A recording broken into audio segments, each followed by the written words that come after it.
കഴിഞ്ഞ 2-3 ദിവസമായി ഒരുപാട് അന്വേഷണങ്ങൾ ഞങ്ങൾ സ്വന്തമായി DMKക്ക് വേണ്ടി ചെറിയ ഗ്രൂപ്പുകൾ, വാട്സാപ്പ് ഗ്രൂപ്പുകൾ ഉണ്ടാക്കി പ്രവർത്തനം ആരംഭിക്കട്ടെ എന്ന് ചോദിച്ച് പലരും ബന്ധപ്പെട്ടുകൊണ്ടിരിക്കുകയാണ്. ലോകത്തിന്റെ നാനാഭാഗത്തുമുള്ള മലയാളികൾ ഡെമോക്രാറ്റിക് മൂവ്മെന്റ് ഓഫ് കേരളയുടെ മുന്നോട്ട് പോക്കിന് സഹായിക്കാൻ വേണ്ടി ആത്മാർത്ഥമായി രംഗത്തിറങ്ങിയിരിക്കുകയാണ്. ഇവരൊക്കെ തന്നെയാണ് ഈ സംവിധാനത്തിന്റെ മുന്നോട്ട് പോക്കിന് മുന്നിട്ടിറങ്ങേണ്ടവരും. സമൂഹത്തിന്റെ നാനാ തുറകളിൽ സ്കൂൾ വിദ്യാർത്ഥികൾ തൊട്ട് വലിയ പ്രായം ചെന്ന സമൂഹത്തിലെ മനുഷ്യർ പോലും ഈ മുന്നേറ്റത്തിൽ ഒരുമിക്കുകയാണ്. ഈ ഒരു വീഡിയോയിലൂടെ നിങ്ങളോട് എനിക്ക് പറയാനുള്ളത്, നമ്മുടെ പ്രവർത്തനം ജില്ലാതലം തൊട്ട് താഴേക്കുള്ള കമ്മിറ്റികൾ രൂപീകരിക്കുന്നതിനാവശ്യമായ സജ്ജീകരണങ്ങൾ ഒരുങ്ങിക്കൊണ്ടിരിക്കുകയാണ്. ഒരു 10 ദിവസത്തിനകം ഇതിന്റെ കൃത്യമായ ഒരു രൂപം നിങ്ങൾക്ക് എല്ലാവർക്കും ലഭ്യമാകുന്നതാണ്. അതുവരെ കാത്തു നിൽക്കാതെ നിങ്ങൾ ഓരോരുത്തരും നിങ്ങൾക്ക് നിങ്ങളുടെ ഫ്രണ്ട് സർക്കിളിൽ, നിങ്ങളുടെ ബന്ധു സർക്കിളിൽ, നിങ്ങളുടെ സൊസൈറ്റിയിലൊക്കെ ഒരു DMKയുടെ ആ പ്രദേശത്തിന്റെ പേരിട്ടുകൊണ്ട് ഗ്രൂപ്പുകൾ നിങ്ങൾക്ക് ആരംഭിക്കാവുന്നതാണ്. ആ ഗ്രൂപ്പുകളിൽ ആളുകളെ നിങ്ങൾക്ക് ചേർക്കാവുന്നതാണ്. അവരുടെ അഭിപ്രായങ്ങൾ നിങ്ങൾക്ക് സ്വരൂപിക്കാവുന്നതാണ്. അങ്ങനെ ചെറു ഗ്രൂപ്പുകളായി 10,000-കണക്കിന് ഗ്രൂപ്പുകളെ നമ്മൾ 1-2 ആഴ്ചക്കുള്ളിൽ ഇതിനെല്ലാം കമ്പൈൻ ചെയ്തുകൊണ്ട് നമ്മൾ ദേശീയ തലത്തിലും അന്തർദേശീയ തലത്തിലുമുള്ള മലയാളികളുടെ വിവിധ ഗ്രൂപ്പുകൾ ജോയിൻ ചെയ്ത് അതിന് ഒരു കമ്മിറ്റി സംവിധാനങ്ങൾ ഉണ്ടാക്കി ഈ പ്രവർത്തനവുമായി നമ്മൾ മുന്നോട്ട് പോവുകയാണ്.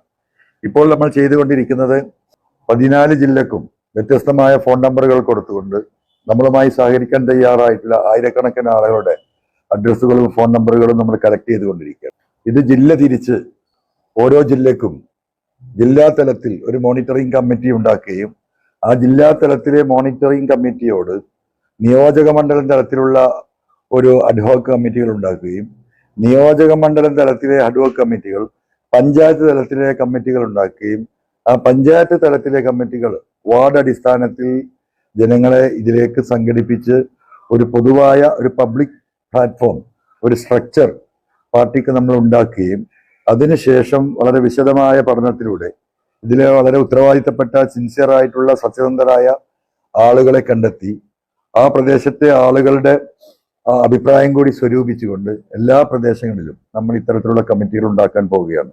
അതിനുശേഷം നമ്മൾ ഒരു മെമ്പർഷിപ്പിലേക്ക് കടക്കുകയും 3-4 മാസത്തിനുള്ളിൽ, മാക്സിമം ഒരു 5 മാസത്തിനുള്ളിൽ ആ മെമ്പർഷിപ്പ് പ്രവർത്തനം നടത്തി ജനകീയ അടിത്തറയുണ്ടാക്കി ആ ജനകീയ അടിത്തറയുടെ അടിസ്ഥാനത്തിൽ പരിപൂർണമായും ജനാധിപത്യ പ്രക്രിയയിലൂടെ വാർഡ് തലം തൊട്ട് സംസ്ഥാന തലം വരെയുള്ള നമ്മുടെ ലീഡർഷിപ്പിനെ നമ്മൾ തന്നെ സ്വയം നിശ്ചയിച്ച് ഈ സംവിധാനത്തെ മുന്നോട്ട് കൊണ്ടുപോകാനാണ് ഉദ്ദേശിക്കുന്നത്. ഇതാണ് നമ്മുടെ ഇതിൻ്റെ ഒരു ഏകദേശ മോഡ് ഓഫ് ഓപ്പറേഷൻ. അതുകൊണ്ട് എത്രത്തോളം ഗ്രൂപ്പുകൾ, 10 ആളാണെങ്കിൽ 10 പേര്, 100 പേരാണെങ്കിൽ 100 പേര്, 1000 പേരാണെങ്കിൽ 1000 പേര് ഉള്ള ഗ്രൂപ്പുകളായി നിങ്ങൾ സ്വയം ഓരോരുത്തരും ഇതിന്റെ പ്രവർത്തകരും നേതാക്കളുമായി മാറേണ്ടതുണ്ട്. നമ്മൾ ഉയർത്തിയ സമൂഹത്തിന്റെ മുന്നിൽ കൊണ്ടുവന്ന നമ്മുടെ അഭിപ്രായങ്ങളോട്, നമ്മുടെ വിമർശനങ്ങളോട് യോജിക്കുന്ന എല്ലാവർക്കും, കക്ഷി രാഷ്ട്രീയത്തിന് അതീതമായി മതജാതി വ്യത്യാസമില്ലാതെ സമൂഹത്തിന്റെ നന്മ ആഗ്രഹിക്കുന്ന എല്ലാവർക്കും ഇതിൽ ജോയിൻ ചെയ്യാവുന്നതാണ്. അതുകൊണ്ട് ഈ ഒരു രീതിയിലുള്ള ഒരു പ്രവർത്തനമാണ് ഈ 1-2 ആഴ്ച നമ്മൾ നടത്താൻ ഉദ്ദേശിക്കുന്നത്. അതിനുശേഷമുള്ള അപ്ഡേഷനുകൾ ജനങ്ങളിലേക്ക് നമ്മൾ എത്തിക്കുന്നതായിരിക്കും. അതുകൊണ്ട് ഇത്രയും ആത്മാർത്ഥമായി നമ്മൾ പറയാതെ തന്നെ ആയിരക്കണക്കിന് ഗ്രൂപ്പുകൾ നമ്മുടെ നാട്ടിലും പ്രത്യേകിച്ച് വിദേശ രാജ്യങ്ങളിലും പ്രവാസികൾ അടക്കം ഇതിന് മുന്നിട്ട് ഇറങ്ങിയിരിക്കുകയാണ്. ആ പ്രവർത്തനമായി നിങ്ങൾക്ക് മുന്നോട്ട് പോകണം. ഓരോ രാജ്യത്തിനും വിദേശ രാജ്യങ്ങളുടെയും നിന്ന് ബന്ധപ്പെടേണ്ട നമ്പറുകൾ പ്രത്യേകമായിട്ട് ഇപ്പോൾ നമ്മൾ കൊടുത്തതുപോലെ ഇനിയും അതിനെ വൈബ്രിക്കേറ്റ് ചെയ്തിട്ടുള്ള നമ്പറുകൾ നിങ്ങൾക്ക് വരും. നിങ്ങൾക്ക് കമ്മ്യൂണിക്കേഷൻ പോയിന്റ് ഉണ്ടാവും.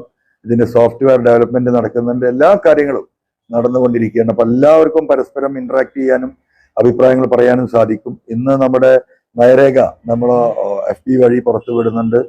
അത് കരട് രേഖയാണ്. അതിൽ നിങ്ങളുടെ അഭിപ്രായങ്ങൾ നിങ്ങൾക്ക് രേഖപ്പെടുത്താം. ഇതിനൊക്കെ നമ്മൾ സംവിധാനം ഒരുക്കിക്കൊണ്ടിരിക്കുകയാണ്. എല്ലാവരും ക്ഷമയോടുകൂടി ആത്മാർത്ഥമായി ഈ നമുക്കുള്ള ഈ പ്രാക്ടിക്കൽ ഡിഫിക്കൽട്ടീസ് എല്ലാം മനസ്സിലാക്കിക്കൊണ്ട് സ്വയം ഒരു നേതാവായി എല്ലാവരും മാറുകയും സ്വയം പ്രവർത്തകനായി എല്ലാവരും മാറുകയും ചെയ്യുന്ന ഒരു ഗിവ് ആൻഡ് ബൈ പോളിസിയിലൂടെ നമ്മൾ ഈ പറയുന്ന DMKയെ നമ്മൾ മുന്നോട്ട് കൊണ്ടുപോകേണ്ടതുണ്ട്. അതിന് ഇതുവരെ സഹായിച്ച ഈ എന്താ പറയാ എല്ലാ പ്രതിസന്ധി ഘട്ടങ്ങളിലും, എല്ലാ വെല്ലുവിളി ഘട്ടങ്ങളിലും ആരൊക്കെ തടുത്തു നിർത്തിയിട്ടും ആരൊക്കെ കണ്ണുരുട്ടിയിട്ടും അതിനെയൊക്കെ മറികടന്ന് വന്ന കേരളത്തിലെ ലക്ഷക്കണക്കിന് എന്താ പറയാ ഇതിനോട് അനുഭവം പ്രകടിപ്പിക്കുന്ന ആളുകൾ, നമ്മുടെ പൊതുപരിപാടികളിൽ പങ്കെടുത്ത ആയിരക്കണക്കിന് ആളുകൾ, ദൂരെ നിന്ന് നമ്മൾ നോക്കിക്കാണുകയും നമ്മളോട് അനുഭവം പ്രകടിപ്പിക്കുകയും ചെയ്തുകൊണ്ടിരിക്കുന്ന കേരളീയ സമൂഹത്തോട് DMKയും പ്രത്യേകിച്ച് വ്യക്തിപരമായി ഞാനും കടപ്പെട്ടവനായിരിക്കും. അതുകൊണ്ട് നിങ്ങളുടെ എല്ലാവരുടെയും ഈ വിഷയത്തിലുള്ള നിങ്ങളുടെ പിന്തുണയുണ്ടാകണം. അതോടൊപ്പം തന്നെ നമ്മൾ ഉയർത്തിവിട്ട ഓട്ടോറിക്ഷ തൊഴിലാളികളുടെ വിഷയം നിങ്ങൾക്കറിയാം.